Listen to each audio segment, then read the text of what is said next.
बाबा से हरियाणा के साढ़ सुल्तान अली खाड़ा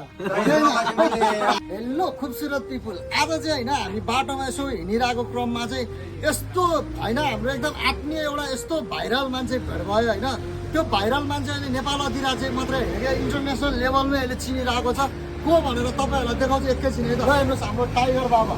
र हाम्रो टाइगर बाबासँग चाहिँ भेट भएको छ होइन अब यो क्रममा चाहिँ अब सबैजनाले टाइगर बाबाको आफ्नै किसिमको भिडियोहरू हालिरहनु भएको छ होइन म पनि टाइगर बाबालाई टाइगर बाबाको अतीतका केही कुराहरू सोध्छु उहाँकै मुखबाट सुन्नु है त ल भनिदिनुहोस् टाइगर बाबा टाइगर बाबा सम्पूर्ण श्रद्धालु भक्तजनहरूले चाहिँ नमन बाबा गोरखनाथको आशीर्वाद सम्पूर्ण श्रद्धालु भक्तजनहरूलाई चाहिँ बाबा गोरखनाथ पशुपतिनाथ बाबाले कृपा गरौँ पहिला शब्द योहरू मेरोबाट हिजो राष्ट्र कायम गरिदिनु होला अरू चाहिँ मुख्य भन्नुहुन्छ अब टाइगर बाबा तपाईँ यसरी चाहिँ हिँडिरहनु भएको छ होइन तपाईँको यो हिँड्नुको उद्देश्य केही छ कि होइन तपाईँले अतीतमा चाहिँ तपाईँको मनमा केही चोट लागेर अब मेरो जिन्दगीले चाहिँ कुनै पनि उद्देश्यहरू प्राप्त गर्न सकिएन होइन अब म चाहिँ यो बाटो लाग्छु भनेर तपाईँ यो बाटो लाग्नु भएको कि के अलिकति अतीत बताइदिनु न हामीलाई अतीत भनेको पुरानो कुरा भन्नुभयो पुरानो कुरा अब यो चाहिँ कस्तो केस भयो भन्दाखेरि चाहिँ मेरो गर्लफ्रेन्डले सुसाइड गरेपछि म साधु बनेको हो अनि यो भन्नुमा चाहिँ अब कारण चाहिँ के भन्दाखेरि हाम्रो एउटा गोत्र सौगोत्रीय भयो सौगोत्रीमा विवाह गर्न नमिलेपछि चाहिँ अनि म साधु बनेको हो म चाहिँ नाथ सम्प्रदायको योगी बाबा हजुर टाइगर बाबा योगी बाबा टाइगर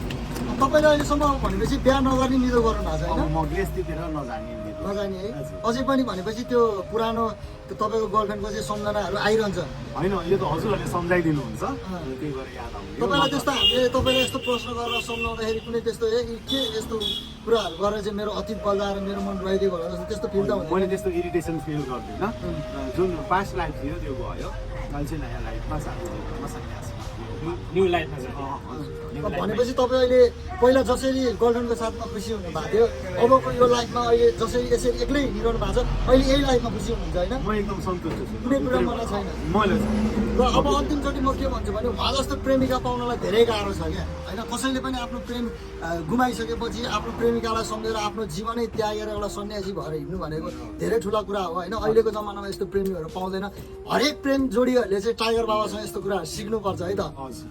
धन्यवाद तपाईँलाई धेरै धेरै मेरी दीदी मेरे एक बार तपाईँ मेरी बाबा